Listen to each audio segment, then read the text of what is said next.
Buenas noches, compañeros. Vamos a dar inicio a una junta de aniversario de nuestro querido grupo 10 de junio Pachuca. Y como es costumbre, lo iniciamos con unos momentos de meditación. Solo unos momentos, por favor.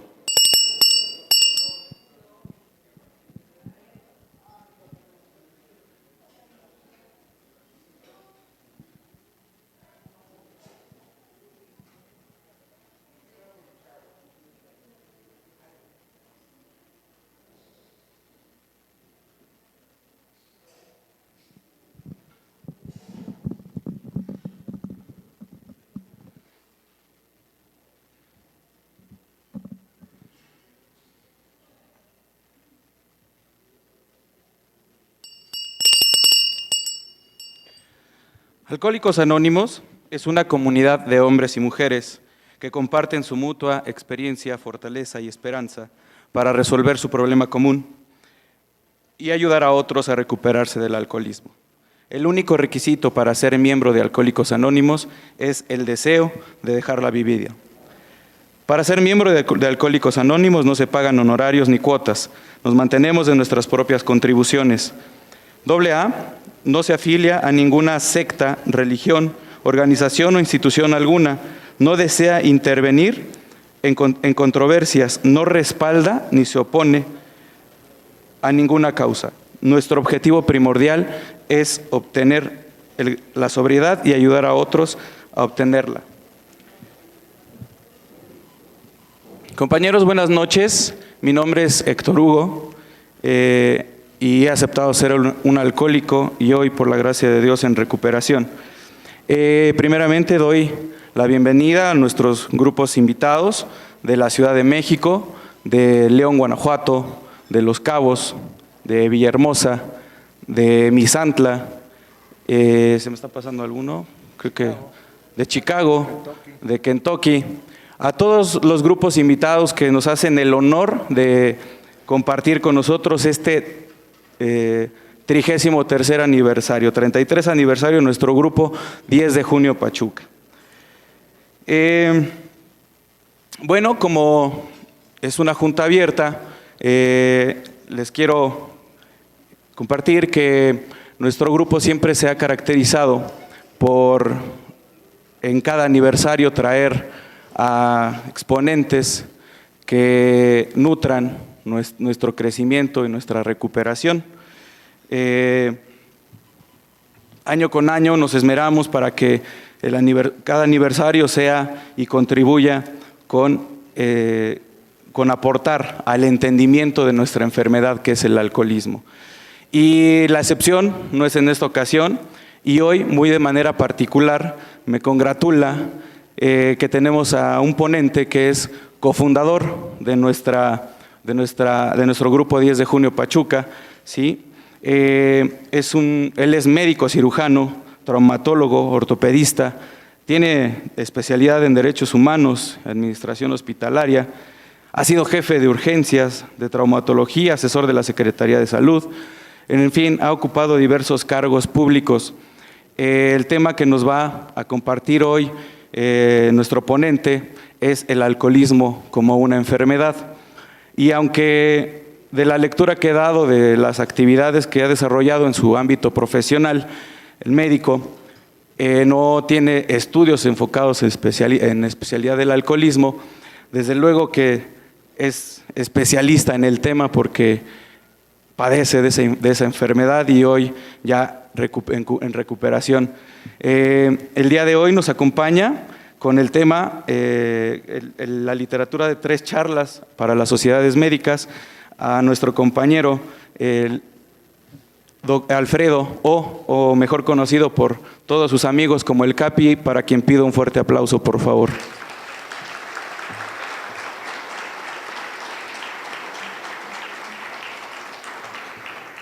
Previo a otorgarle el uso de la palabra a nuestro expositor, voy a dar una breve lectura de la literatura para que adentremos en lo que es el tema, ¿sí? Y dice: la deuda de Alcohólicos Anónimos con la medicina. Desde su fundación en 1935, el programa de recuperación de Alcohólicos Anónimos ha tenido el apoyo y el estímulo de muchos miembros individuales de la profesión médica. Además, a medida de que Alcohólicos Anónimos ha ido creciendo, muchos grupos reconocidos, compuestos por médicos generales y especialistas, se han interesado cada vez más en el distintivo enfoque de Alcohólicos Anónimos sobre un grave problema de salud. Las tres constituyen las piedras angulares del mejoramiento de la comprensión de Alcohólicos Anónimos. Por parte de uno de los aliados principales, la medicina. Las presentaciones que están en este texto fueron hechas por Bill W., cofundador de Alcohólicos Anónimos.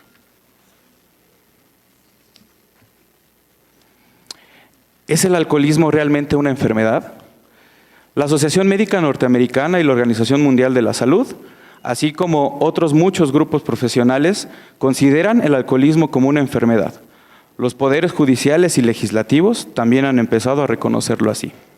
Otras autoridades siguen considerando el alcoholismo no solamente como una expresión de problemas emocionales ocultos. Otros opinan que se origina como un síntoma precursor de una enfermedad, síntoma que requiere su apropiado tratamiento. El Comité sobre el Alcoholismo y la Dependencia de la Droga de la Asociación Médica Norteamericana define al alcoholismo como una enfermedad caracterizada por la preocupación por el alcohol y una pérdida del control del consumo del mismo, como una clase de dependencia de la droga que puede perjudicar la salud de un individuo e impedir su capacidad para trabajar y llevarse bien con la gente.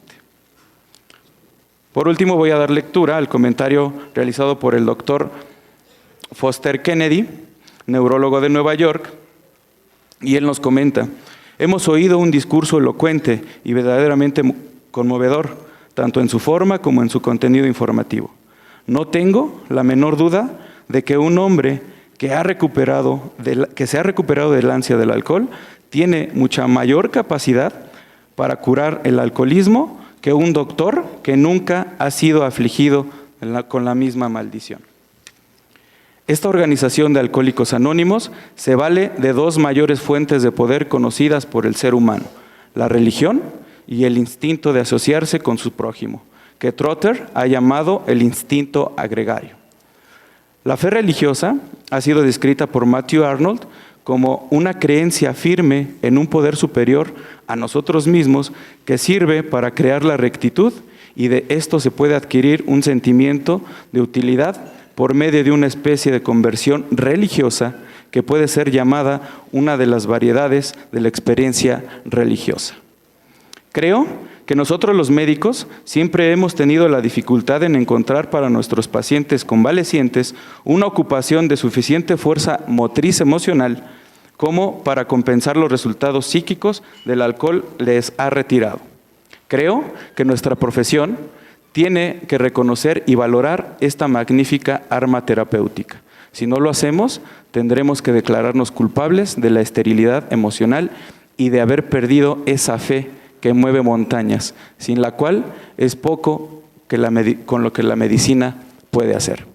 Bueno, sin más preámbulos, cedo el uso de la palabra para que nuestro ponente nos haga favor de ilustrarnos con sus conocimientos acerca del tema. Por favor, nuevamente les pido un fuerte aplauso, por favor. Sí, nada más aquí. Bueno, pues muchas gracias.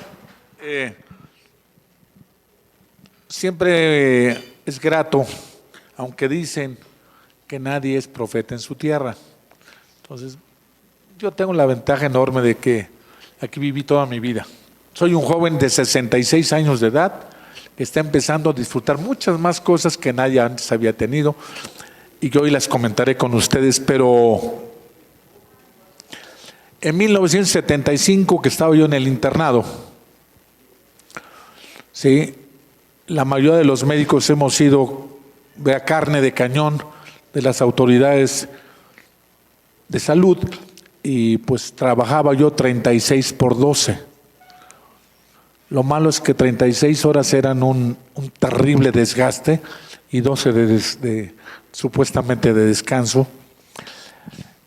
Lo único que les puedo decir es que terminé la carrera en 1974 finales, y llegué al Hospital de México, al Hospital General, como residente un 1 de enero de 1975. Qué difícil, ¿eh? Cuando es uno joven cree que uno tiene las cosas muy fáciles y que se las puede uno comer a puños, y no era cierto. Esta pequeña semblanza es para que vean que yo en 1976 salí del internado, y en 1976, por primera vez, yo ya siendo un médico pasante, salió de internado y pasante para hacer servicio social, ¿verdad? Fue la primera vez que en el mundo habían catalogado al alcoholismo como enfermedad. Pasé por nosología, lógicamente por psicología médica y otras, y nunca me tocó ver, ni estudiar, ni entrar en consecuencia al tema alcoholismo como enfermedad. Voy a describir exactamente lo que pasó en la OMS en 1976 y voy a pasar exactamente la traducción como está hecha. Yo en 1976 no se veía nada de esto y por lógica pues no lo estudié. Muchos médicos de nosotros ahora entendemos porque en 1953, ¿verdad? Yo ya había nacido y ¿qué creen? La Unidad de Psiquiatría de los Estados Unidos por fin había notado que podía manejarse de forma diferente a los enfermos de alcoholismo, sin saber que era una enfermedad. Dice así, la Organización Mundial de la Salud en 1976 acuñó el término del síndrome de dependencia alcohólica. Esa es la definición exacta, que corresponde a un estado psíquico y habitualmente también físico, resultado del consumo del alcohol, caracterizado por una conducta y otras respuestas que siempre incluyen la compulsión para ingerir alcohol de manera continua o periódica, con objeto de experimentar efectos psiquiátricos o para evitar las molestias producidas por su ausencia. Esa es la definición exacta, es la traducción exacta. ¿Verdad? Los criterios son muchos. Voy a leer nada más los más importantes. Tolerancia al consumo, síndrome de abstinencia, consumir cantidades de alcohol superiores o por más largo tiempo que lo que se pretendía, incapacidad para controlar su uso. El tema del alcohol ocupa mucho más tiempo, se dedican a pensar en el alcohol, abandonan actividades importantes por culpa del alcohol y continúan el consumo a pesar de que existían ya consecuencias físicas o psíquicas de sus manifestaciones. Y el abuso del alcohol lo definen por esa primera vez a nivel mundial como la incapacidad para cumplir las obligaciones principales, o sea, se pierde la voluntad, lo cual ya el INEC lo había hecho, y consumo en situaciones peligrosas como en la conducción de vehículos, uso de equipos eléctricos, etcétera, problemas legales y consumo a pesar de las dificultades sociales e interpersonales asociadas a su incapacidad. Esto era la verdad, el problema. ¿Y a qué nos enfrentamos? 1975, ¿verdad? Al tercer servicio que yo me di la oportunidad de conocer, de ahí pasé por urgencias, ¿sí? En un hospital que es de los más viejos de México, el Hospital General de la Ciudad de México. ¿Y qué creen? Interesante. Y mi cuarta rotación, eran rotaciones por 2 meses, ¿dónde creen que me toca? En el pabellón 29. Pabellón 29 era el pabellón de medicina interna. Y el pabellón 29 tenía un sobrenombre. Se llamaba el Valle de los Caídos. El Valle de los Caídos. Y el 75-80% de esos pacientes eran pacientes cirróticos, con demencia, ascíticos, que sangraban por la boca, sangraban por el recto, ¿sí? No cabían de lo gordo, y muchos de ellos se encontraban en estado inconsciente, ¿verdad? Porque estaban ya desahuciados. Y alguien dirá, ¿qué pasó? Imagínense un joven, ¿verdad? De 23 años de edad. Y me encontraba eso. Me toca algo espectacular. Voy a contarlo porque fue algo extraordinario. Me toca en mi segunda guardia, un tipo de mi tamaño, ¿verdad? De un porte increíble, ¿verdad? Que estaba totalmente dormido con una sonda de Stock-Hines metida aquí, ¿sí? Con sueros en las dos manos, todo amarillo, totalmente gordo por la ascitis, con las piernas hinchadas y vomitando sangre. Y es el primer reto. Recuerdo y les digo, como lo que mencioné hace rato, yo no sabía que el alcoholismo era una enfermedad. Sabía de la cirrosis y muchas manifestaciones por el consumo, el uso y el abuso de la sustancia. Pero no sabía qué estaba pasando. Me toca esa noche 4 defunciones, 4 muertos, 3 por cirrosis, ¿sí? Y 1 por una enfermedad metabólica que muchos conocemos, que es la diabetes descompensada. Pero en esa misma segunda guardia, después de 4 defunciones, me toca atender a este ser que les digo que era un ser extraordinario. Lo veo, estaba en estado de coma. Y me dice el jefe de servicio, espero que llegue mañana. 18 transfusiones. Le quitamos 19 veces líquido de la panza. El líquido lo purificamos, se lo volvíamos a meter porque se descompensaba. Después de 12 días empezó a despertar. A los 18 días, ¿sí? Le quitamos las ondas. Se empezó a deshinchar. Se lo quitó el amarillo de la cara. Eso no era el problema, ¿verdad? A los 25 días lo pudimos sentar. Ya no sangraba, ¿verdad? Ya había recuperado. Ya tenía un color diferente. Ya no era un color de muerte. Aunque era cenizo todavía, ya no era un color de muerte. Y al mes, exactamente con 10 días, logramos que caminara. Al mes con 20 días, escribía, pintaba. Era un tipo que tenía una capacidad extraordinaria, era un arquitecto, yo no sabía. Pintaba precioso, dibujaba, esculpía. En el mes con 15 días, o sea, los 45 días, logramos conectar a su hermana, que fue la única persona que lo quería ver. Le conseguimos ropa, un saco similar al mío de hoy, pero no tan fino, claro, pero... ¿Y qué creen? Muy bien. No saben lo que sucedió, que faltando 2 días para que dejara yo el servicio, porque era cada 2 meses, este era un gentleman diferente, bañado, rasurado, ¿verdad? Con pipa. Y me entero que este era uno o de los seres más importantes que habían construido el hotel de la Ciudad de México. Su forma de consumir, su forma de ser, su forma de despreciar su vida, ¿verdad? Lo hizo que terminara como les platico. Ya con la sobrina ahí, todo, lo dimos de alta, se salvó. La verdad, se siente increíble. No saben qué increíble sensación de poder ayudar a una persona así. Yo no sabía que era alcoholismo.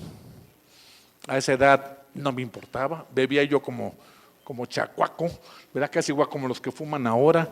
Pero no me pasaba nada. A esa edad ustedes saben que no pasa nada. Lo dimos de alta, trabajo social excelente, el hospital y todos nosotros muy bien. 2 meses después, que les platico, cursé por ginecología, que es uno de los servicios más más duros porque no duermes nunca. Me tocó un día, una noche de 30 y tantos cesáreas, de 40 y tantos partos, claro, éramos muchos, pero era muchísimo trabajo, no alcanzaba el tiempo, no dormía uno, era literal, no dormía uno.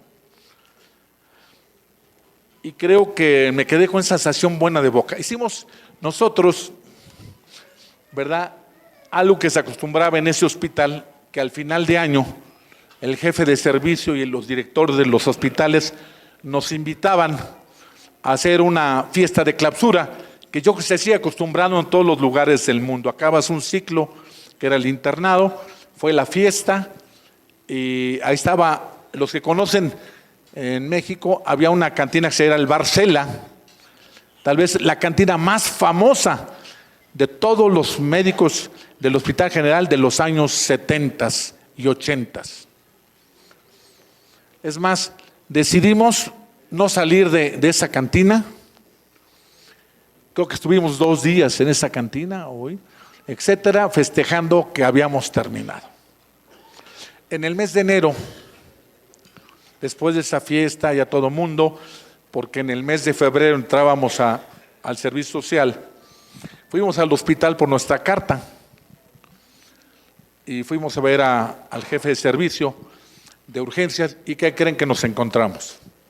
A ese ser extraordinario, a ese caballero, a ese gentleman, a ese arquitecto en urgencias otra vez, igual o peor, y literalmente, ¿verdad?, ese mismo día que fuimos a recoger se murió.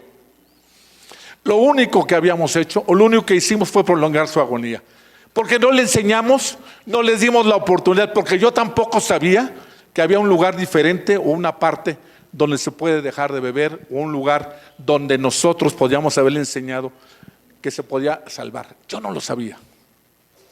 Y es frustrante. Pero ¿saben cuál fue lo más frustrante? ¿Sí? Que cuando uno no hace las cosas para uno, no funcionan. Y al final dije, bueno, pobrecito, se tenía que morir. Y muchos dijeron, tenía otro amigo, sí, que nos seguimos viendo todavía, y dijo, pues ya le tocaba. Sí, efectivamente, no sabíamos qué estaba pasando. Yo no sabía qué habíamos hecho. Y me quedé con una espina ahí clavada. Una espina que nunca me la pude quitar. Y empecé después a entender que no es tan fácil dejar de beber. Empecé a entender también que si era una enfermedad. ¿Y qué creen?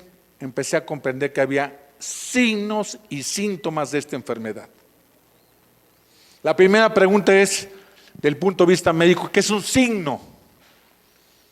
Un signo es algo que vemos, que se puede demostrar, ¿verdad? Como la temperatura, ¿sí?, como el sangrado, como los ojos rojos, ¿sí?, como la ascitis.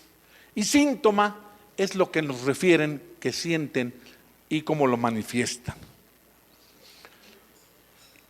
En esa misma fecha, justo en 1976, por fin a nivel mundial, habíamos logrado descubrir que era una enfermedad.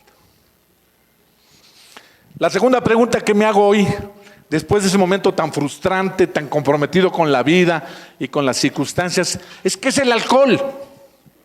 ¿O qué es posible que un líquido, ¿verdad?, nos cause tanto efecto, tanto daño? Y la pregunta que hoy me hago, pues no sé si alguien sepa, esta plática la he hecho, esta charla en otros muchos lugares, y no sé si alguien sepa qué es el alcohol. El alcohol es ¿verdad?, es un conjunto de carbonos con un radical hidroxilo. O sea, simple, sencilla y llanamente es un azúcar. ¿Cómo es posible que un azúcar como la remolacha, ¿sí?, como la común y corriente que vemos, ¿verdad?, la fructosa no, porque la fructosa tiene otro radical y tiene otro carbono. ¿Cómo es posible que un azúcar nos haga tanto daño? ¿O qué característica es o qué tiene que ver que en el radical 5 o en el carbono 5 se pegue un oxígeno y un hidrógeno. Y entonces me di a la tarea de entender qué pasó. Y empecé a leer, y en Baylor, en Texas, en Houston, una doctora empezó a descubrir, ¿sí?, algunas sustancias que pasaban con los enfermos y los llamó los enfermos del puente. Y los enfermos del puente eran alcohólicos, eran heroinómanos, ¿sí?, eran, ¿verdad?, otro tipo de patologías, se metían chochos, etcétera, LSD, ciclopales, ketamina, y todo, bueno, olvídense todo lo que existía. Y pudo descubrir que no era solo el alcohol, o en este caso el azúcar, ¿verdad? Algo estaba pasando. Y se dio cuenta precisamente porque esa gente que se moría en el puente famoso, como hay calles o lugares en todo el mundo, ¿cómo es posible que esa gente se pudiera morir ahí? ¿Y qué creen? Pudo descubrir por primera vez, y en ese momento se diagnosticó la enfermedad del alcoholismo ya comprobada. Pero no es fácil. No es fácil porque había que sacarles el cerebro, había que licuar el cerebro, hacer una electroforesis de proteínas. Ahí decía, este güey sí era alcohólico, este sí era heroinómano, ¿sí? Y se dio cuenta que era la misma sustancia. Claro que es un poquito drástico para algunos. Bueno, algunas alanonas han de decir que acá a toda madre, que los maten, que les quiten el cerebro, que les licúen y que, ¡ay, mi viejo sí era adicto! ¿Sí? Lástima que no se pueda hacer tan fácilmente. No hay una sola prueba diagnóstica clínica que diga, este sí es. Todo es a base de el síndrome. Todo eso. No podíamos diagnosticarlo de otra forma o de otra manera. ¿Qué está pasando? Voy a empezar a hablar de algo que es muy sencillo, que todos hemos vivido. Se llama intoxicación alcohólica. ¿Qué sucede cuando alguien toma por primera vez un trago? ¿Qué sucede, verdad? Y aquí va la primera pregunta que se hace muchas veces. ¿Es o no el alcoholismo o tiene o no una transmisión genética?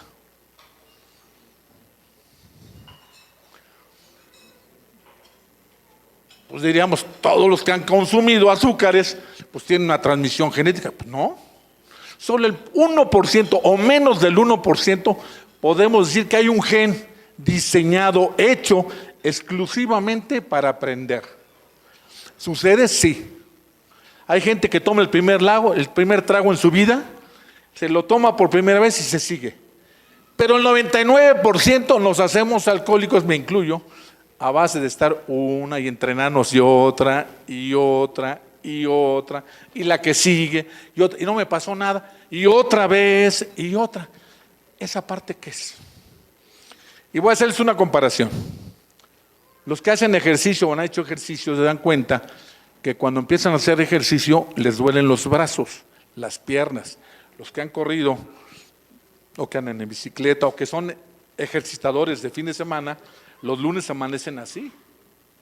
¿Por qué creen? Porque hay unas sustancias que se llama ácido láctico.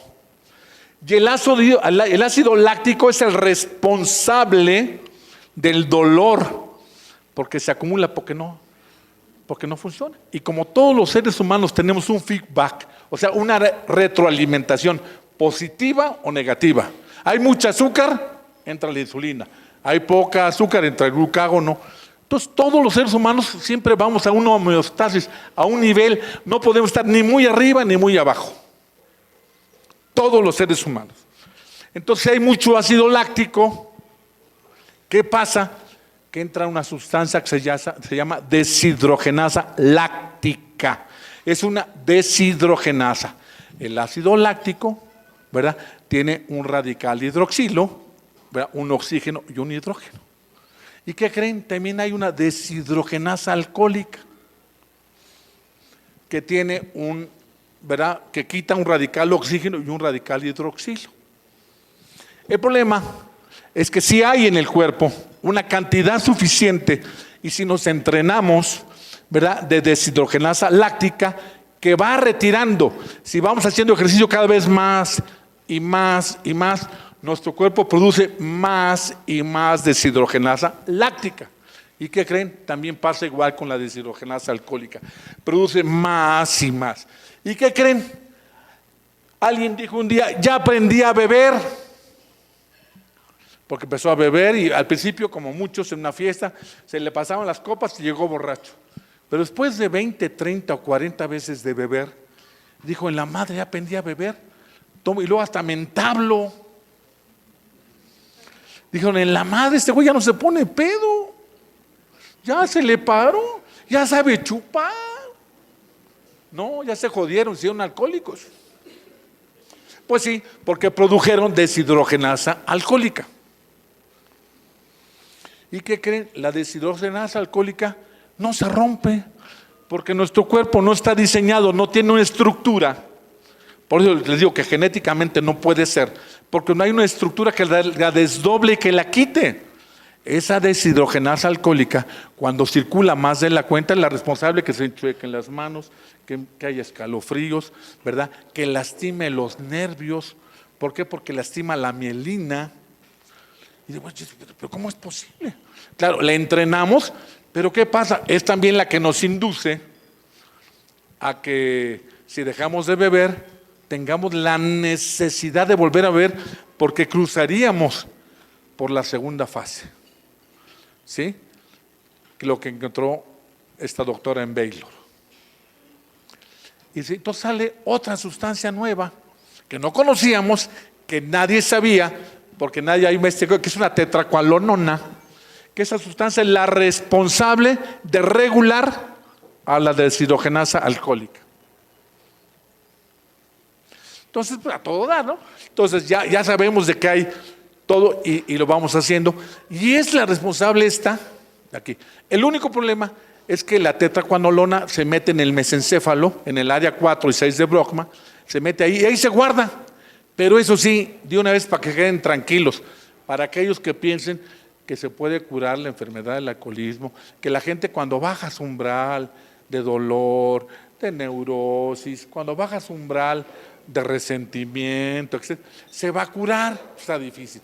Porque en el momento que esa sustancia se guarda ahí, no hay otra.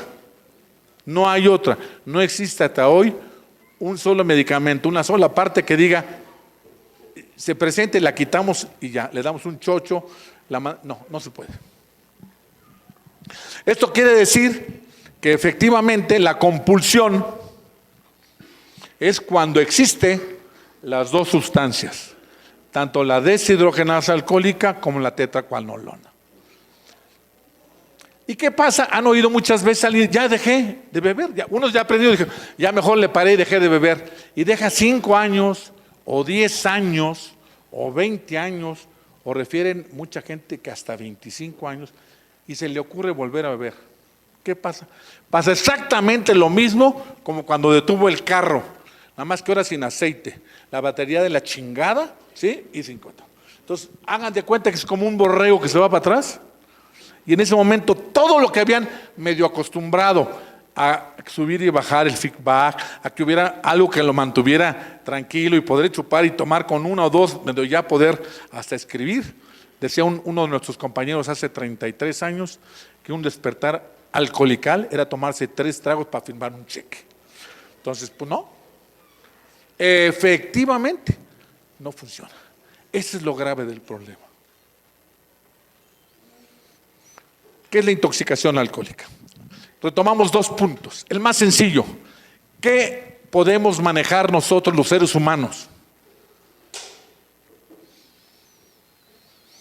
Depende de la capacidad. Los europeos tienen un poco más capacidad que los latinos, son más sosos, más lentos, consumen otras sustancias que les ayudan a entender que pueden ser más tranquilos y se pueden echar 2 whiskies o 3 y no tener nada que empiece a activar la deshidrogenasa alcohólica. ¿Por qué razón?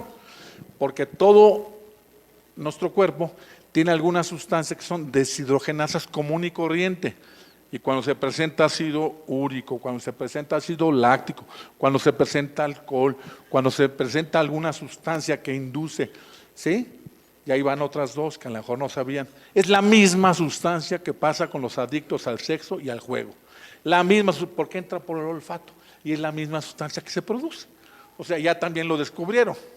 ¿Por qué? Porque un tipo en Las Vegas se aventó, ¿verdad?, de 42 pisos o lo que sea, porque perdió todo, ¡pam!, le hacen, no saben quién era, le hacen la necropsia y se encuentran que tenían la misma sustancia. Entonces, la adictiva es la sustancia.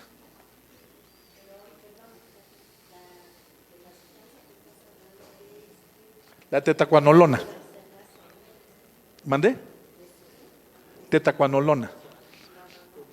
La deshidrogenasa alcohólica. No, esa es exclusivamente para alcohol, pero está diseñada para cualquier lugar que tenga que quitar deshidrogenasa, o sea, radicales, oxígeno y hidroxilos, el que sea, por ácido láctico, por juego, por deporte, por estrés, etc. Aquí el problema es que si no lo podemos controlar, ¿qué va a pasar? Va a pasar que el alcohol empieza a circular porque nuestro cuerpo tiene dos máquinas detectoras, ¿sí? El hígado, que regula toda la química del cuerpo, y los pulmones, que lo que no puede sacar el hígado, lo saca, ¿sí? Lo intercambia en gases. Y el tercero es un filtro, que es el riñón. Entonces, ¿qué pasa si ya no puede la deshidrogenasa común y corriente, no alcohólica, porque todavía no lo entrenamos al cuerpo, común y corriente, y ya no puede contener al alcohol y el alcohol empieza a circular por la sangre? ¿Han oído hablar del cerebro húmedo?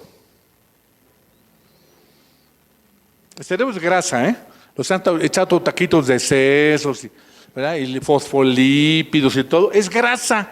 ¿Y qué creen que hace el alcohol? Claro, disuelve la grasa. Y si el alcohol circula por la sangre y pasa por la sinapsis entre una y otra raíz, una otra neurona, ¿qué pasa? Pues la empieza a desconectar y la empieza a hinchar. Y hay unas celulitis que se llaman mitocondrias. ¿Y qué creen que pasa? Pues las desconecta, entonces empieza a hinchar el cerebro. Por eso se llama húmedo, está hinchado. ¿Sí? Y alguien le dijo, encontramos a un alcohólico con un cerebro así. Digo, ay, güey, lo tiene hinchado, si no lo tendría así. ¿O no? El problema grave es que empieza a circular y tenemos tres defensores. El hígado, lógicamente, la respiración, lógicamente, y los músculos. Los músculos son excelentes guardadores. Pero ¿qué pasa cuando en el músculo, a pesar de que tiene, si tenemos de 5 a 6 litros de sangre, ya no la puede mantener y sigue la sangre circulando? ¿A dónde creen que se va? Al cerebro. ¿Y dónde creen que toca el cerebro? El cerebro está formado por sustancias y vasos que hacen un área cribosa que lo detienen. Pero la primera forma que detiene el cerebro siempre es el frontal. El frontal recibe toda la mayoría de la sangre, la que entra por acá, la que entra por acá, la recibe el cerebro. Y la recibe exactamente en el frontal. ¿Y qué creen que hace el frontal? La autocrítica. Es el que controla los instintos, es el que controla la risa, ¿verdad? Todo lo que uno siente y todas las sensaciones están ahí. ¿Y qué pasa si empieza esta sustancia, la que fuera, a desconectarlo? Pues la gente se empieza a reír a toda madre, empieza a bailar como loco, se empieza a liberar, le gusta una chamaca y le platica 20,000 idioteces porque no es más que otra cosa, ¿sí? Se hincha, se siente que ya derriba el mundo, se siente feliz, estaba enojado con el papá y dice, ya sabe que pues, le mienta a la madre primero y luego dice que ya lo quiere, ¿sí? Y está en la fase donde la autocrítica ya no le responde, donde está en un momento tan feliz de su vida que dice, ya la hice. Y a todo dar, todo lo que no podía hacer, lo que tenía metido en la cabeza, toda su dismetría funcional la resuelve. ¿Pero qué creen? La mayoría de la gente que bebe no se toma nada más 2 o 3, va por la cuarta y la quinta, y luego ya se siente todavía más liberado, pero ya no puede el frontal, ya no lo puede detener, ya no puede detener el frontal. Dice, ya no te puedo ayudar, güey, ya no puedo, y se va a las partes laterales, ¿sí?, del cerebro. De los hemisferios se va a los dos, lógicamente al mayor, al dominante, ¿sí?, y se va a las partes laterales, ¿verdad? ¿Y qué creen que pasa en las partes laterales? Tenemos la audición, tenemos el control de la estática, tenemos el control de la marcha, tenemos el control, y empiezan a oír cosas raras. Hay sustancias, ¿verdad?, que desconectan más rápido la parte lateral. Pero el alcohol es uno de ellos. Todos tocan más bonito, oyen mejor la música, ¿verdad? Se sienten liberados, ¿sí? Y se sienten muy bien, pero también controla, ¿verdad?, la parte, ¿verdad?, de la estática. Ay, güey. Y cuando empiezan a exagerar y siguen tomando, empiezan a perder el equilibrio. Cuando van a la parte lateral y empiezan a consumir más, y ya el frontal no lo puede tener, y ya no nada más bailan y todo, y se mueven como locos, empiezan a darse cuenta que los avientan. Y es la clase, ay güey, no avienten. ¿Sí? Se siente que lo están aventando. Ay, ay. Y hay la prueba de Rombe y otras pruebas que se hacen hoy en día para ver si hay desequilibrio. ¿Sí? Que hagan un 4, que se agachen, que caminen sobre una línea, que se tapen un ojo. Todavía no llegamos a la parte del ojo, pero empiezan así, dice, para que prueben. Y efectivamente, pues la persona ya no puede, ya se intoxicó. Y empezó también a humedecer otras funciones. Después se va hacia, ya no puede tenerlo ahí, se cae. Y lo más lógico, y lo que pasa muchas veces, porque la naturaleza es muy sabia, que ya se sientan y se empiezan a dormir. Se quedan ahí todo dar, pero ¿qué creen? Antes de que se duerman y que lleguen a la parte del occipital, después de pasar por los parietales, ¿qué creen que pasa? Tienen visiones, empiezan a ver cosas diferentes, las luces son distintas, la sensación de la percepción por los conos de luz son diferentes, y entonces ahora resulta que los pintores pintan más bonito, la gente entra y dice, hace que las cosas estén más alegres, las sienten más bellas, y efectivamente, pero pierden también la sensación, pero da plenitud. Y por último se va a la verdadera parte, que es el mesencéfalo, que es donde va, ¿verdad?, las funciones vitales. Antes de la médula está el mesencéfalo, donde van las funciones vitales, donde respiramos, donde el corazón trabaja, donde sentimos dolor, donde todo, y el cuerpo, digo, tarde o temprano, y ¿sabes qué? Duérmete, güey, ya no la hagas. Y se duermen. Si es un buen consumidor, si se ha entrenado mucho, pues ese periodo puede ser muy largo. Y hay gente que puede manejar con todos estos síntomas y llegar a su casa y nunca supo cómo llegó. Es más, decía un padrino mío que una vez que se despertó en Acapulco, tocó y vio un pinche bulto. Le dice, señor, que sea vieja. No sabía ni qué era.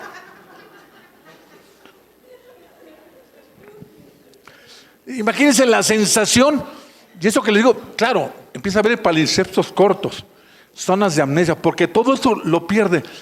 Pero como no llega el mesencéfalo, no pierde los reflejos, y es una desgracia, porque esa gente es la que mata, la que atropella, la que choca. Lo sencillo sería, ¿verdad?, el clásico borrachín, Pedocles, que llega y se duerme, hasta que no señor, ya váyase. Ay, güey, ¿dónde estoy? No, que se va. Esa es la fase más difícil.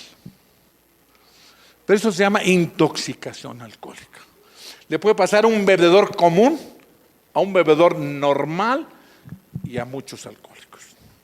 Y no pasa absolutamente nada.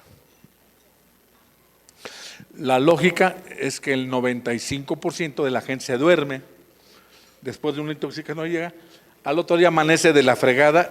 La lógica es que odia el alcohol, huele horrible, los que han conocido saben que huele entre mierda y miados y guácara y todo lo demás, pero no pasa nada. Lo malo es que ya le empezaron a enseñar a la deshidrogenasa alcohólica a pedir alcohol. Y empiezan a sentirse raro, se deshidratan y empezamos con las costumbres. ¿Por qué razón en unos lados del mundo la costumbre para curarse es distinta a México? En México es pancita, chilito, taquitos y ¿por qué no hot cakes o algo?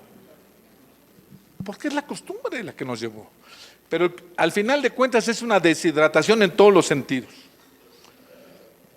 El cuerpo se deshidrata, tiene que tomar muchos líquidos, mucha sal y se normaliza, no pasaría nada. Lo malo es que muchos pues descansan unas horas, un día y vuelven a hacer, o el clásico de fin de semana. Una vez que le pasé el mensaje a un amigo y le dije, oye, tienes esta bronca, a ver, yo nada más chupo los sábados, me la curo el domingo y el lunes trabajo. Digo, tienes razón. ¿Qué crees? Conocí a un amigo, ¿sí? Que de día se llamaba Juan y de noche Pedrita o Juanita o lo que quieran. Pero ¿qué crees, mano? Los viernes en la noche se pone faldita, se pone mediecita, se pinta la boca, se pone no sé qué. Ah, ese es maricón. Sí, pero nada más los sábados y los domingos. Sí. La lógica decía que sí. Ah, eso sí, nada más esos 2 días. Aquí la circunstancia es qué está pasando en el cuerpo humano. ¿Por qué al consumir sentíamos alivio? ¿Por qué al hacernos adictos o regresar al punto inicial de partida nos daba satisfacción? Tiene que haber un satisfactor. Si no lo haríamos. La literatura dice muy claro que el dolor no hace conciencia en el ser humano. Tenemos 2 defensores ahí. A lo mejor mañana nos va mejor porque nos lo pueden decir. Pero lo mandamos al subconsciente o lo metemos al superego. Y ya se acabaron. Entonces un cuate dijo un día, no en esta época, antes, ¿verdad? A los borrachos les puso bebedores sociales y adiós, a chiflar a su madre los borrachos. Se acabaron los borrachos, ya todos eran pedotes sociales. Porque es más fácil, se oye más bonito, ¿verdad? Nos curamos de un proceso que no es más que consumir, somos alegres, etcétera, etcétera. La literatura dice que cuando nos pasamos de la raya algo pasó y sucedió.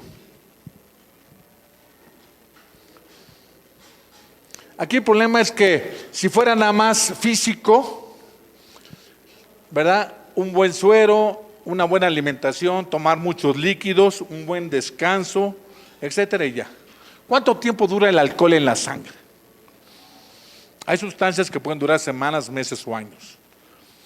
Y si hiciéramos biopsia en hueso, ¿ya? El alcohol puede estar en hueso hasta 1 año. Pero en la sangre circulando, en la orina, en la respiración, donde sale, porque como les digo, los filtros del cuerpo tratan de sacar todo lo que está en exceso. Y las pruebas que tenemos, ¿verdad? Grabadas, tanto por coloración como en detección, porque sale por la respiración. O sea, eso que hacen los detox y lo que hacen en todas las pasos que hacen las policías y los municipios, cuando los agarran, pues tiene una X cantidad y se detecta automáticamente. No hay forma de mentir. Y si tarda 1 año en salir del hueso y 2 semanas en salir del músculo, sí, y todo, ¿qué pasó en el cuerpo? ¿Cómo nos afectó? Un poco de inflamación, ¿sí? ¿Qué pasó con el riñón?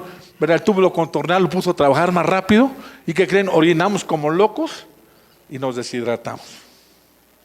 Y nos empieza a dar sed, ¿verdad? El hígado se inflama tantito, ¿verdad? Lo hace el hepatocito, lo cambia un poquitito y lo inflama tantito. 3 días a 5 días suficiente, baja la cantidad de alcohol, ¿verdad? Se acaba de circulación la deshidrogenasa alcohólica, ya no orinamos, ni respiramos, ni sudamos alcohol, ningún radical hidroxilo y se acabó.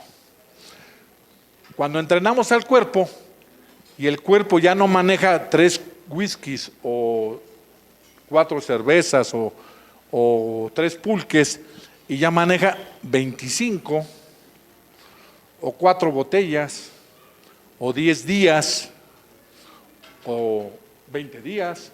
Aquí hay campeones hasta de meses, digo, sin que, ¿sí? Pues ¿qué pasa? Pues lo mismo, váyanlo sumando.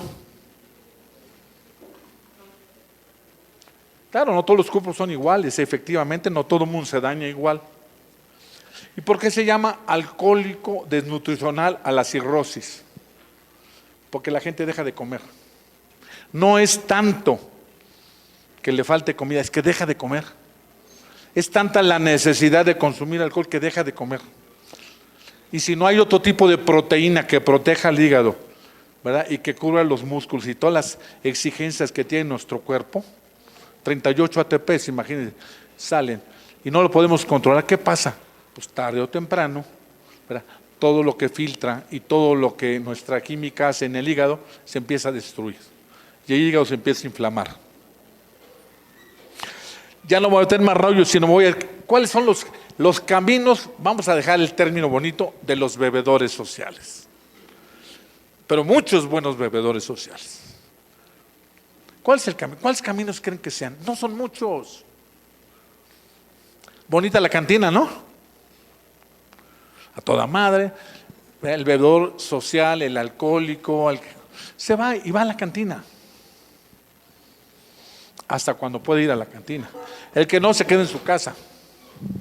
¿Cuál otro camino puede tener un bebedor social fuerte o consumidor? Pues el hospital, tarde o temprano, van al pabellón 29 y se van a morir. Bueno, algunos van a urgencias después y se mueren. Y algunos se salvan, pero para volverse a morir, si es que no buscan otra cosa intermedia.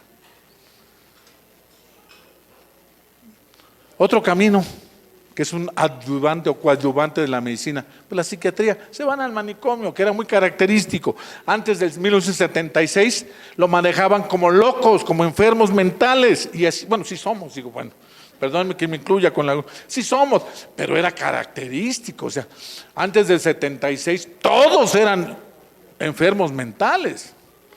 Es más, si estaban en un signo de abstinencia, ¿verdad? O convulsionando, etcétera, eran más enfermos mentales porque se perdían. Otro camino. Claro, el panteón, pues la lógica. Se mueren de a de veras, ¿eh? Como decía mi compadre, todito se mueren. Nada más que hay 2 ayudantes de Alcohólicos Anónimos, que es la religión, que ayudó, y lógicamente hay mucha gente que se vuelve religiosa. Y subvive, o sea, mete un mecanismo de defensa que es la sublimación, efectivamente, y se cura, sí se cura. O cuando menos es el de santo, santo, santo, y también se cura, pues, se reprime, pero es represión, no es sublimación. Y Alcohólicos Anónimos. La característica que yo les quiero decir es que efectivamente cuando yo iba a una fiesta y veía a alguien más pedo que yo, mejor me iba, o regresaba y me ponía igual de idiota que él. Para estar igual. Tiene que haber un puente de comprensión. Si no, no lo entiendes. O sea, los niveles del proceso es que se van perdiendo. Por eso es que cuando empezamos a beber con mucha gente, con nuestras esposas, con nuestros amigos, y llegamos al nivel, todo era toda madre. Cuando nosotros nos salimos del nivel, nos empiezan pues ya no es lo mismo, nos dejan de invitar, ¿sí? El famoso marido y la gente normal le dice a las, o no invitan a las parejas y las pobres mujeres dejan de ir a las fiestas, dejan a donde sea, porque ya no pueden compaginar con su enfermo. Todo este proceso es muy difícil. Aquí el problema es, ¿qué está pasando? A ver, si hay tan pocos caminos o son muy difíciles, ¿qué vamos a hacer?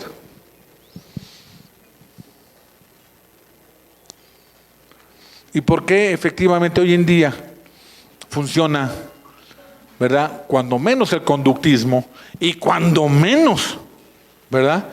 La terapia emocional y la terapia, ¿verdad?, religiosa de sublimar, de cambiar, de darle forma a lo que sentimos. Porque sí funciona. Yo no sé qué hubiera pasado.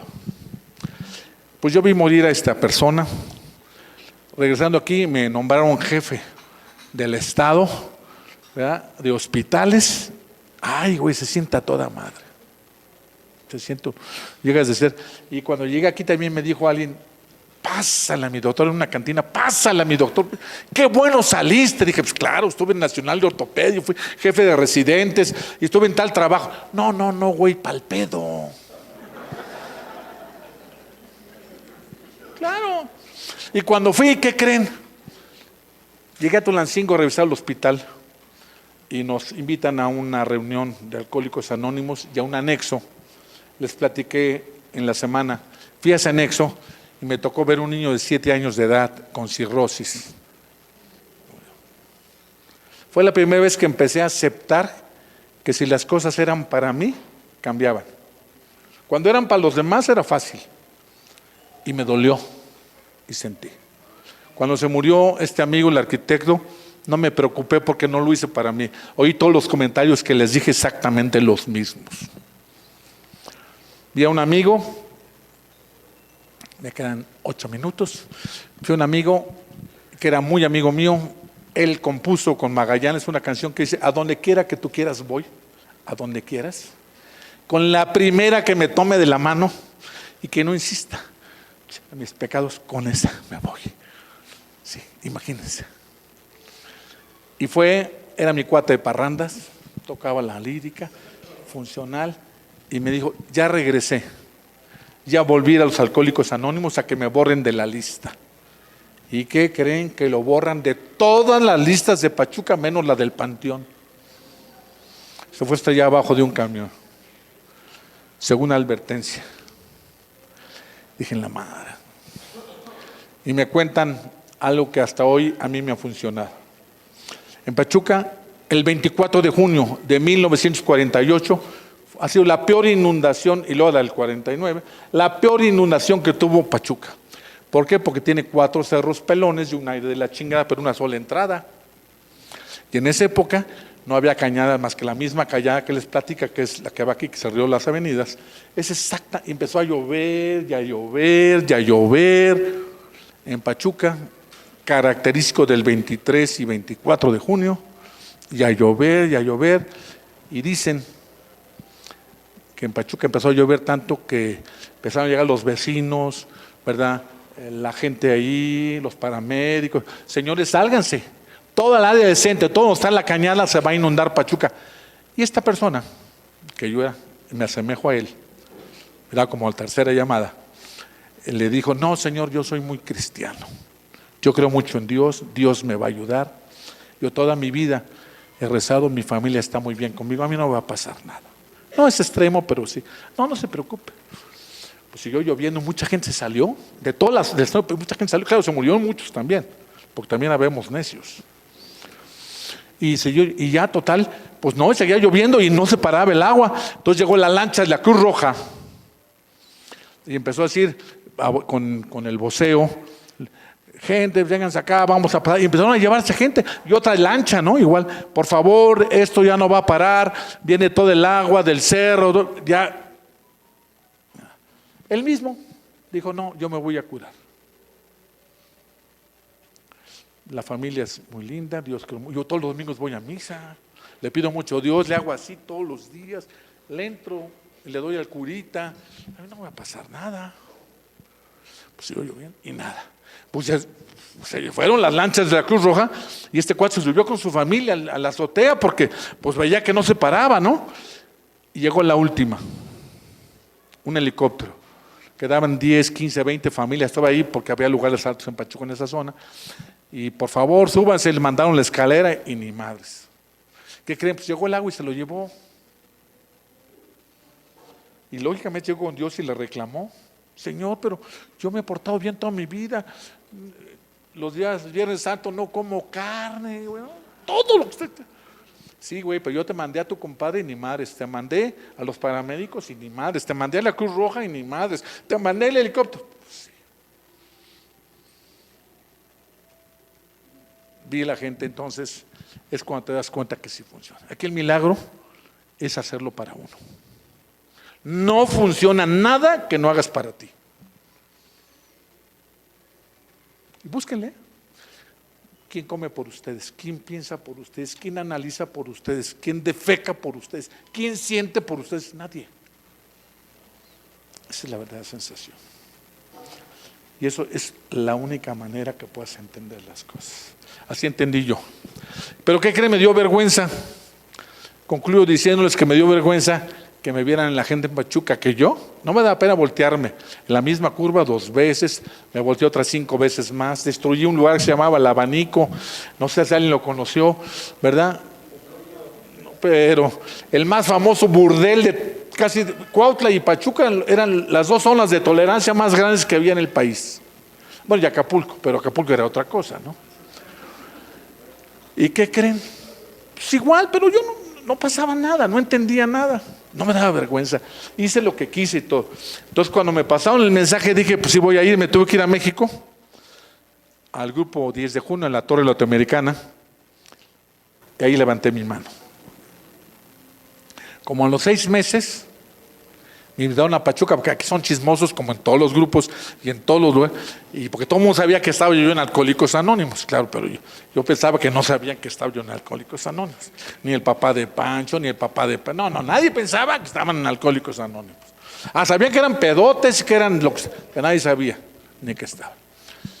¿Y qué creen? Me invitaron, ¿y qué creen? Que no puedo entrar al grupo. Estaba Paquita Bahí, de un lado, está los Saldívar, y no podía entrar porque el reloj estaba exactamente en la calle de Guerrero, ¿sí? Hijo, estaban los Bulos Factory de la mano, no, y que me saluda una, y que me saluda la otra, y que no puedo entrar al grupo, y que me sigo derecho. Y después de regreso, yo otra vez, el de, ¿cómo se llama? El del pato, y dije, la madre, ya no sabía qué hacer. Es que me daba vergüenza, la verdad. Me daba mucha vergüenza que la gente supiera que yo era un alcohólico. La diferencia después de casi 35 años es que para mí es un honor decirles soy un alcohólico anónimo, que vivo feliz, que tengo muchísimas cosas, simple y sencillamente por ser alcohólico anónimo y porque un día levanté la mano. Me costó trabajo, pero aquí estoy. ¿Sí? Hoy la vida me dio satisfacciones diferentes, pero la más importante es que me mantiene vivo, que soy alguien que disfruta y que tuve la oportunidad, por toda esa gente que nos ayudó un día, ¿verdad?, llegar a un grupo a México y después venir aquí y hacer y contribuir con muchos de nosotros a hacer el grupo 10 de junio hace 33 años. Que Dios los bendiga y los conserve hasta entonces. Estoy para servirles.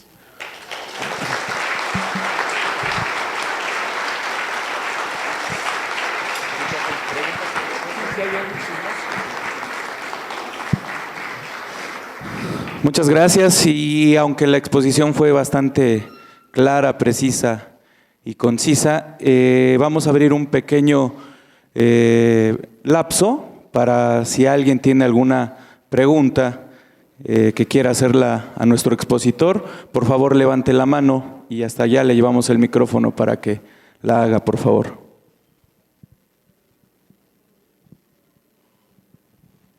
A ver allá.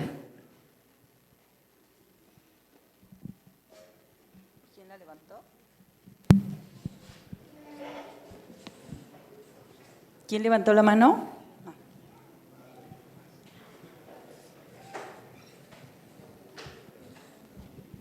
Gracias, buenas noches. Yo le quería preguntar al doctor por yo viví muchos años, ahorita ya casi voy para 5 años que no bebo, pero he conocido varios casos de conocidos, ahorita recientemente de un amigo que fuimos a ver ayer, que tiene más o menos el mismo tiempo que yo sin beber y le diagnosticaron cirrosis.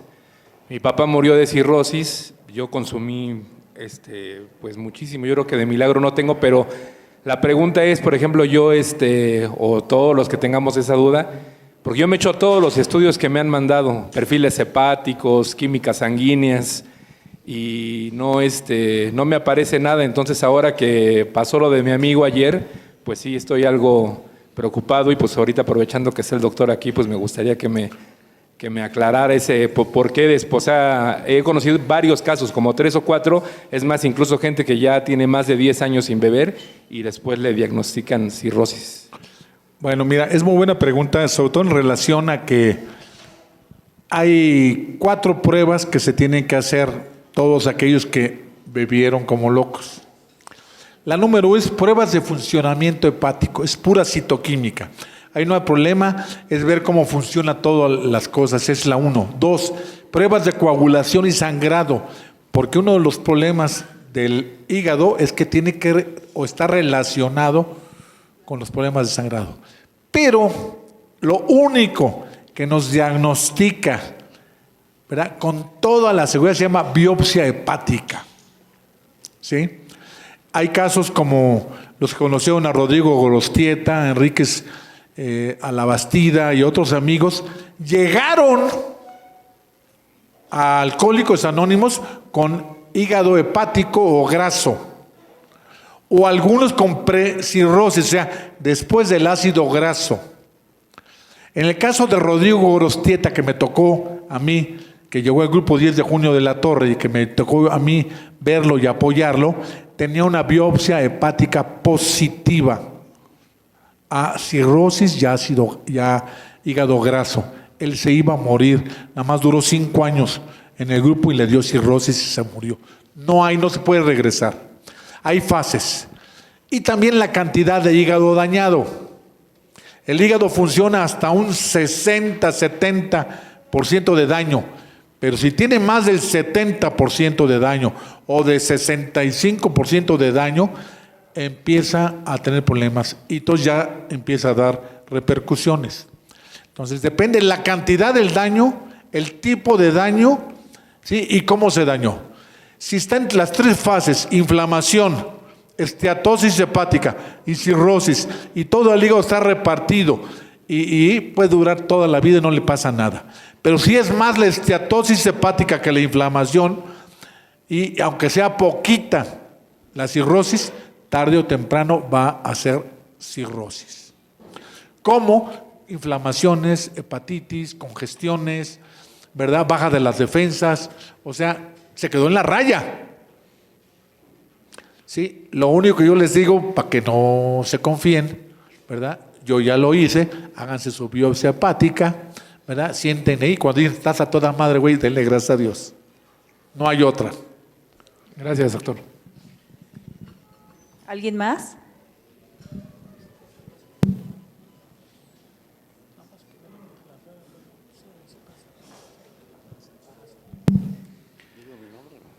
¿Nadie más tiene preguntas? Mira, médico, yo crecí en una familia muy sana. Ni abuelo, ni padres, ni tíos, ni hermanos alcohólicos. Y así crecí hasta los 18 años. No me llamó la atención beber jamás. Pero en un problema sentimental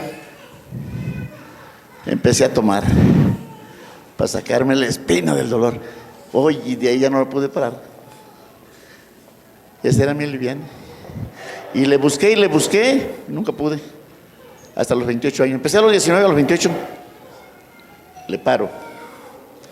Pero a los 28 porque me arrodillé en la tumba de un padre y le exigí que me ayudara.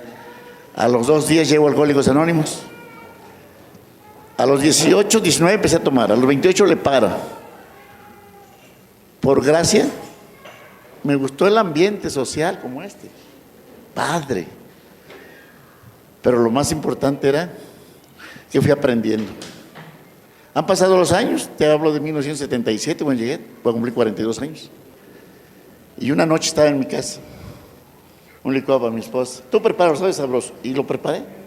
Pero había un rompope, allá en Tabasco, un rompope de casero, de almendra. Y yo, clásico pensamiento borracho, de alcohólico, que se lo pongo también al... Y ya estaba, le digo, ¿y si lo pruebo? ¿Y si lo pruebo? ¿Y si lo pruebo? ¿Y si lo pruebo? ¿Y si lo pruebo? Me agarré de una cafetera que tenía café, me la bebí toda. Y no agarré. No agarré. Pero ¿por qué empecé con los sentimientos bebiendo? ¿Sí? Y ahora digo, caray, se me antoja, pero no estoy dispuesto. Pero es la interrogante. ¿Y por qué salí alcohólico, no? Si nadie bebió. Bueno, parte de la charla les comenté que no hay un gen que diga es el gen de los alcohólicos. No, se llama multifactorial. ¿Sí? Multifactorial es la dependencia mental, las relaciones interpersonales defectuosas, las costumbres, ¿verdad? Coñaquito para el dientecito, ¿verdad? Cervecita para la pancita, y así sucesivamente. O la clásica, yo conocí a una señora que decía, mijita, tómate 3 para que te vean la cara de pendeja. Y dije, pues ya la otra terminó más peda que yo. Son muchos factores. Claro, sí hay una parte ahí que es un detonante, que es cuando transmiten tanto las dependencias y las necesidades que uno se acostumbra a vivir de esas cosas, te acostumbran. Mi abuelo era italiano y entonces no desayunaba con alcohol, era cierto, pero comer y cenar con alcohol. ¿Sí? Y tomaba vino y todo. Pero llegó un momento que después se iba a jugar ajedrez y se llevaba su anforita. Claro, era muy bueno, lo que tú quieras, pero pues, claro que fue aumentando su proceso por el consumo. Y cuando yo ya al último, ya antes de que él muriera y todo, bueno, se murió de un infarto, no murió de alcoholismo, pero le encantaba el pedo. ¿Sí? Y a nosotros nos daban de tomar vino y de poner alguna, siempre en las fiestas y en todos los lugares. Y yo decía, pero mi otro abuelo, por parte de mi padre, ¿verdad? Pues yo no lo conocí, fue muy trabajador, cargaba bultos, un bulto de 40 kilos de cada lado, era un hombre muy fuerte, todo lo que tú quieras. Cuando deja y se jubila y deja de trabajar, le pasó como a los viejos aztecas y eso, empezó a agarrar el pedo. Cuando ya no tuvo compromiso, entonces diario iba por su botella, para que le diéramos su botella de todos los días. Claro, te puedo decir que no lo vi borracho, pero diario iba por su botella, y cuando iba él mandaba a alguien. O sea, si el alcohólico no es pendejo. Entonces, no, lo único que te puedo decir es que son muchas cosas que te van haciendo llevando. Y aclaro el segundo punto, porque no fue el tema ahora. No hablé de la enfermedad emocional, porque mañana iba a haber temas y hay gente más. No quise meter tampoco la parte espiritual de la enfermedad. No me metí a ese rollo, pero también podemos ir conjuntando algunas cosas y deberíamos ir. Me metí exclusivamente a lo físico y a lo que dice la Organización Mundial de la Salud y lo que dice la psiquiatría. Nada más. Comprendí muy bien la exposición y la sustento en la Enciclopedia Médica Moderna, que habla del alcohol, del tabaco y de las drogas. Entonces, sí, estoy de acuerdo en ello. ¿Sí? Bien sustentado. Claro que si yo estuviera una grabadorcita y me grabara todo lo que explicaste, qué padre sería. Sustento más porque soy alcohólico. Ya voy a ir a Villahermosa, ya me invitaron, ya les dije. Pero así, como soy muy carero, tienen que llevarme, es que un lugar donde puedan buenos mariscos, sino un peje lagarto, sí señor. Sí señor. Nada más te voy a decir una frase maravillosa que dice un amigo mío a principios de este año: ni se acabaron los borrachos, ni los pendejos, ni los rateros. O sea, no crean en todo lo que dice la gente, no pasa nada, o sea, porque no es más que cultural. ¿Sí? Pero aquí en Hidalgo nos pasó algo muy triste, ¿verdad? Aquí hay dos grupos muy fuertes: los que dicen, así no, señor presidente, y los que dicen, qué bien, señor presidente, échale. Nada más que no lo arreglen con chispazos porque se los matan. ¿Alguien más? ¿Alguien más tiene pregunta? ¿No? Bueno, si no hay más preguntas, voy a invitar a que pase aquí a cerrar nuestra junta, a darnos unas palabras a la madrina Maggie, por favor, a quien pido un aplauso para ella.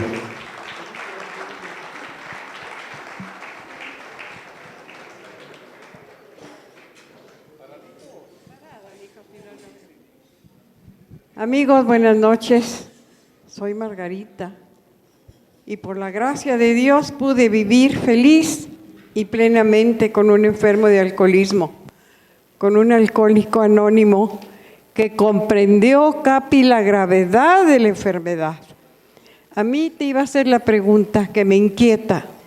¿Por qué algunos amigos alcohólicos anónimos de repente se dan de alta? ¿O no conocen la verdadera gravedad de la enfermedad? ¿O se confían o piensan que ya se aliviaron? No entiendo, Capi.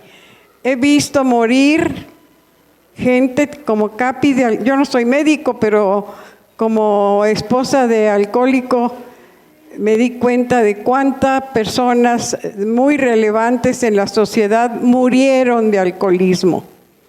Entonces digo, el cerebro ya está tan dañado que no pueden aceptar que la enfermedad es mortal.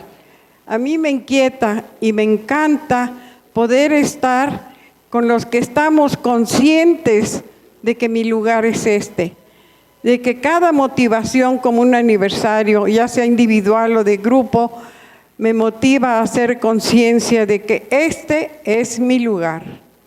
Yo necesito saber, yo no bebí, soy abstemia, para colmo de mi gordo le salía abstemia, pero sí emocionalmente, físicamente y mentalmente me permití afectar por querer controlar una enfermedad que no estaba dentro de mis capacidades. Entonces, yo sé que puedo, si me descuido, si siento que ya me alivié, que no necesito la convivencia de mis compañeros y compañeras, de que yo ya puedo sola, eso sería mortal para mí. Puedo tener un mínimo grado de recuperación, pero lo puedo perder si me confío. Yo necesito estar segura de que Dios me puso en este lugar para disfrutar y caminar al lado de todos ustedes. Por eso estoy aquí, amigos. Me siento tan feliz. Le comentaba a uno de los compañeros que una sola vez falté a un aniversario de Pachuca. Mi esposo faltó a 2 cuando trabajaba en el gobierno. Me acuerdo cuando me dijo, gorda, no vamos a poder ir. ¿Cómo que no vamos a poder? Yo sí puedo, yo me voy. Y me vine sola. Fíjense, y todavía, después de 32 años que he disfrutado estos aniversarios, los sigo disfrutando. Sigo sintiendo que de aquí soy y me encanta ver a los amigos, yo les diría antiguos, no viejitos, de este grupo que todavía están aquí. ¿Ven? Porque yo sigo caminando al lado de ustedes. Felicidades, amigos. Gracias por este regalo de aniversario. Es un regalo de Dios para mí que yo recibo con mucho agradecimiento. Gracias, amigos.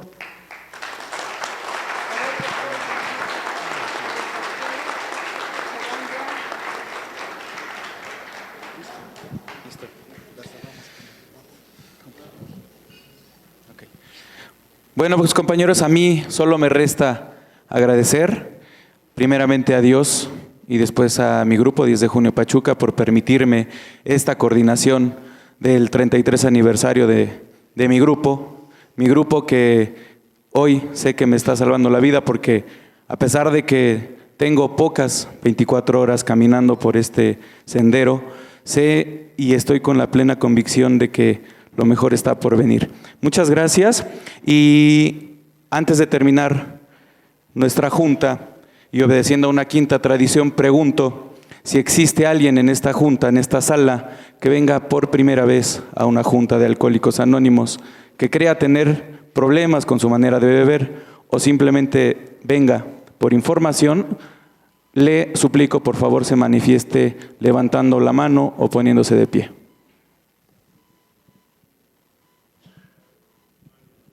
Un aplauso, por favor, ahí atrás, como nuestro compañero.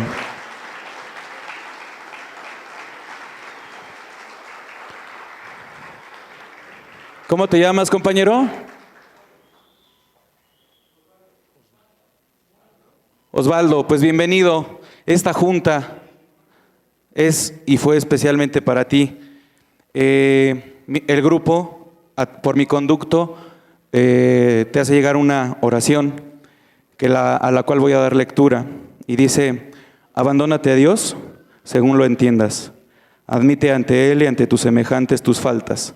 Da generosamente de lo que recibes. Y únete a nosotros. Estaremos contigo en la hermandad del Espíritu.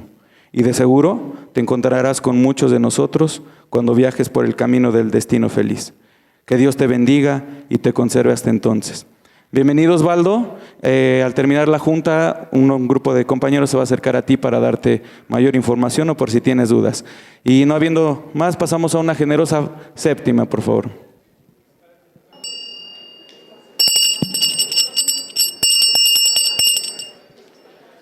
Compañeros, nuestra junta no ha terminado. Acostumbramos a terminarla con una oración que no es obligatoria, sin embargo, para quien quiera acompañarnos, en silencio, por favor. Unos minutos nada más.